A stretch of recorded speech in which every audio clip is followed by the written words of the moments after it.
Hello everyone, if you're trying to play Forza Horizon 6 and you keep getting this feature unavailable error, then you have come to the right place because in this video I'm going to show you how to fix this error on Forza Horizon 6 easily. So this error has a very easy solution. The solution is you're just going to have to log out of your Xbox app. So you're going to open up your start menu, right here Xbox, and open up the Xbox app.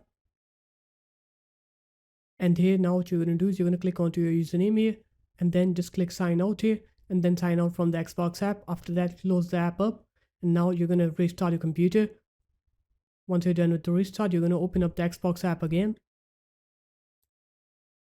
And this time you're going to click onto your username, go into support, and then click onto gaming services repair tool here. Click start repairing, click yes on here, and now it will diagnose your issue and then it will fix your issue on its own. So once it's done, now you can go ahead and play Forza Horizon 6 and you'll not get that feature unavailable error anymore. So there it is guys, that's how easy it was. If you guys found this video helpful, make sure to leave a like, comment and subscribe to the channel, and I'll see you in my next video. Peace.